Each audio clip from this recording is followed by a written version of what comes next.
the final chapter of Dear Evan, chapter 4, The Beacon.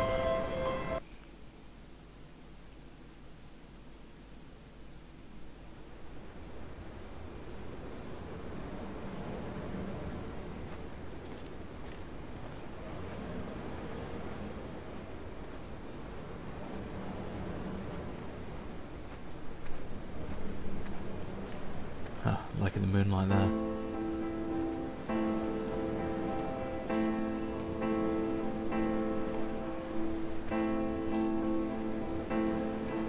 The moon over the Sanford Junction, headlights in your retinas. Donnelly drove a grey hatchback without a bottom. All the creatures of the tarmac rose to sing to him. All manner of symbols crudely scrawled across the cliff face of my unrest. My life reduced to an electrical diagram. All my gulls have taken flight. They will no longer roost on these outcrops. The lure of the moon over the Sanford Junction is too strong.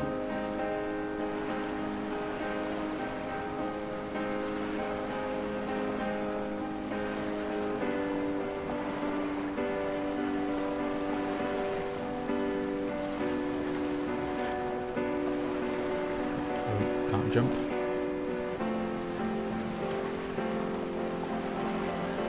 Of course he can't, he's broken his leg.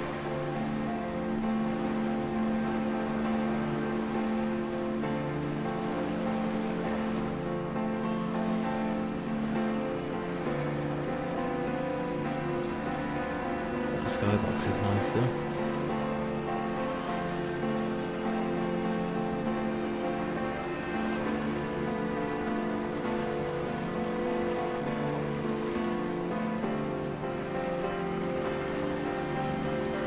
The two paths could have gone there actually. They could have gone the way with the lights. Oh, and there's the I forget what they call it now. Pylon, it looks like. Aerial, that's what they called it. We shall begin to assemble our own version of the North Shore. We will scrawl in dead languages and electrical diagrams and hide them away for future theologians to muse and mumble over. We will send a letter to Esther Donnelly and demand her answer. We will mix the paint with ashes and tarmac and the glow from our infections. We will paint a moon over the Sanford Junction and blue lights falling like stars along the hard shoulder.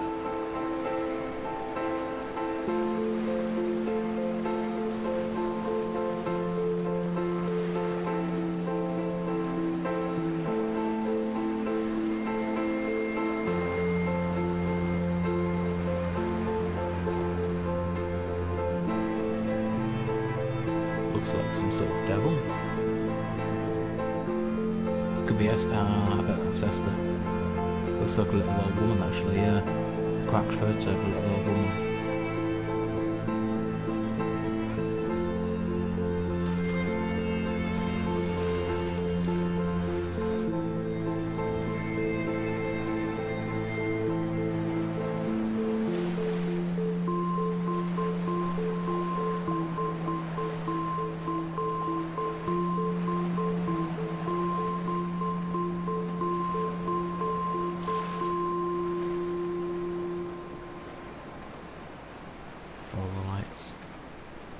There were chemical diagrams on the mug he gave me coffee in, sticky at the handle where his hands shook. He worked for a pharmaceutical company with an office based on the outskirts of Wolverhampton. He'd been travelling back from a sales conference in Exeter, forming a strategic vision for the peddling of antacid yogurt to the European market. You could trace the connections with your finger, join the dots, and whole new compounds would be summoned into activity.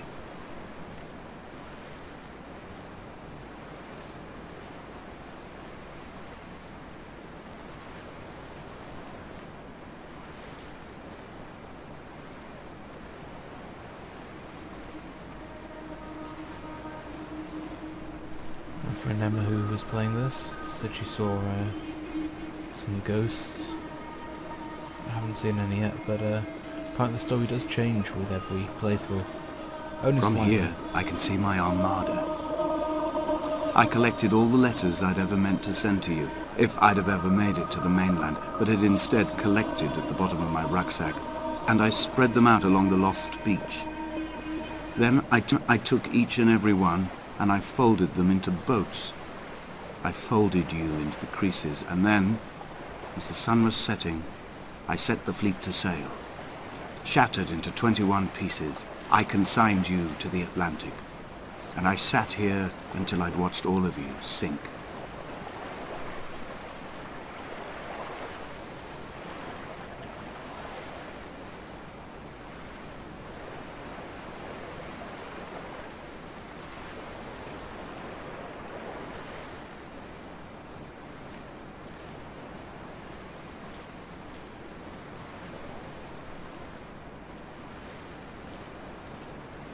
This isn't going to be a happy ending, is it?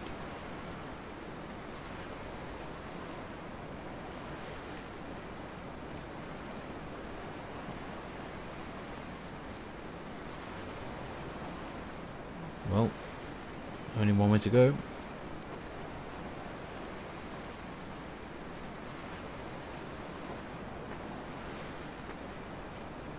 Something about a new birth, he said. I wonder what that could mean.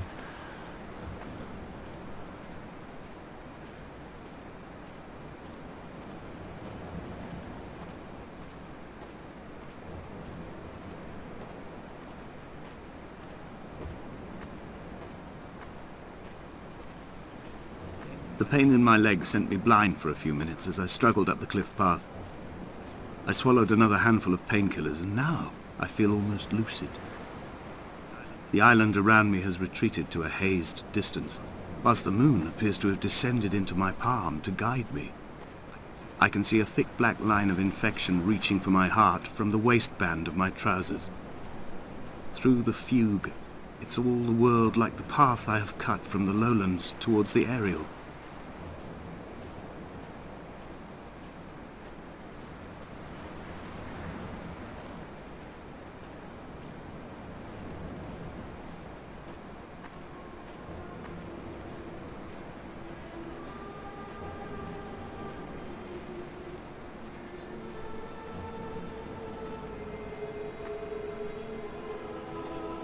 I've begun my voyage in a paper boat without a bottom.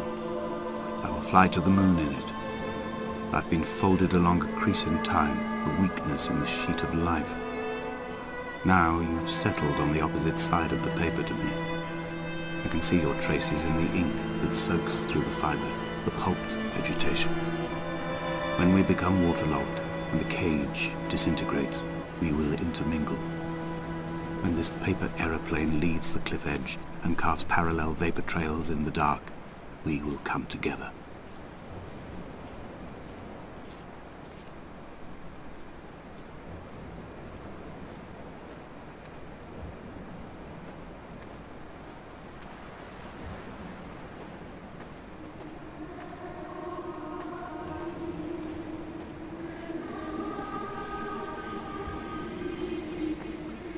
Done with that creepy whispering. If only Donnelly had experienced this, he would have realized he was his own shoreline, as am I. Just as I am becoming this island, so he became his syphilis, retreating into the burning synapses, the stones, the infection. I'm still not 100% what the syphilis has to do with a car crash. But I'm sure we... No, I'm lying, we probably won't find out, will we? It is quite a nice story though. I mean, oh, a house. You get to sort of make up your own conclusions. Returning to my car afterwards, hands still shaking, and a head split open by the impact. Goodbye to tearful aunts and traumatized uncles. Goodbye to the phenomenal. Goodbye to the tangible. Goodbye Wolverhampton. Goodbye Sanford. Goodbye Cromer. Goodbye Damascus. This cliff path is slippery in the dew. It is hard to climb with such an infection. I must carve out the bad flesh and sling it from the aerial. I must become infused with the very air.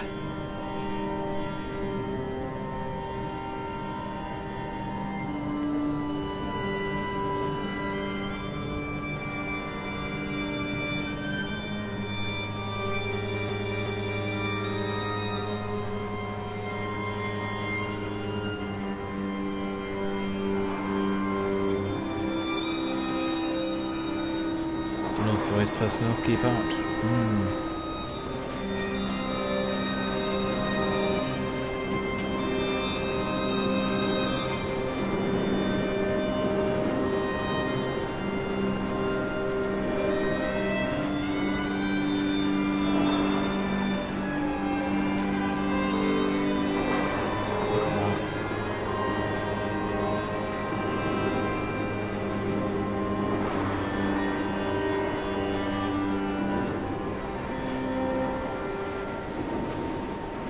Considering the Source engine is so old, it's fantastic how they made this. Even using cheap tricks like those mushrooms. A gull perched on a spent bonnet, sideways, whilst the sirens fell through the middle distance and the metal moaned in grief about us. I'm about this night in walking. Old bread and gull bones. Old Donnelly at the bar gripping his drink. Old Esther walking with our children. Old Paul as ever. Old Paul. He shakes and he shivers and he turns off his lights alone.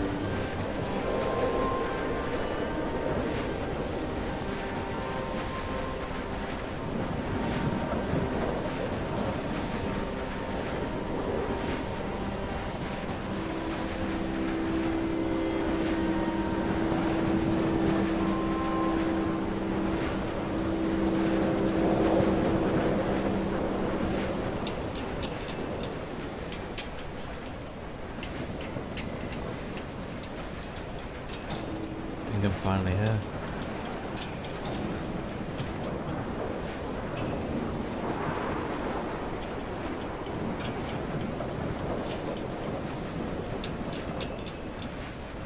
I have run out of places to climb. I will abandon this body and take to the air. Oh dear.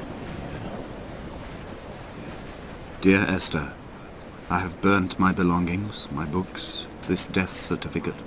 Mine will be written all across this island. Who was Jakobsen? Who remembers him? Donnelly has written, but who was Donnelly? Who remembers him? I have painted, carved, hewn, scored into this space all that I could draw from him. There will be another to these shores to remember me. I will rise from the ocean like an island without bottom, come together like a stone, become an aerial, a beacon, that they will not forget you. We have always been drawn here. One day the gulls will return and nest in our bones and our history. I will look to my left and see Esther Donnelly flying beside me.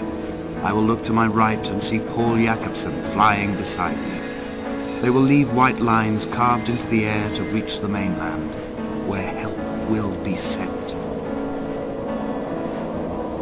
Here we go.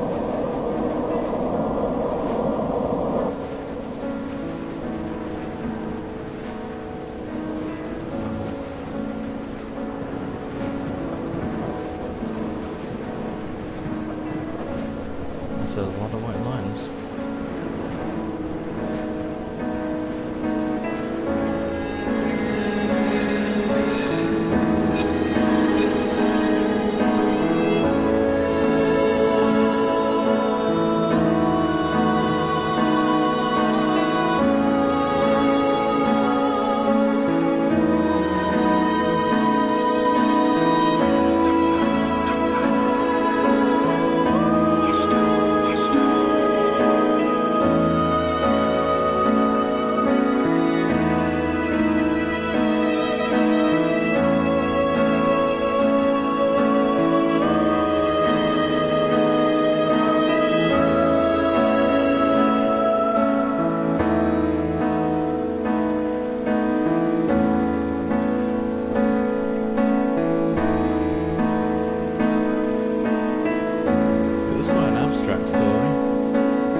And I think that's it. I think, yep, that's Dear Esther. Cool. Well, I'll try to do something a bit more uplifting next time.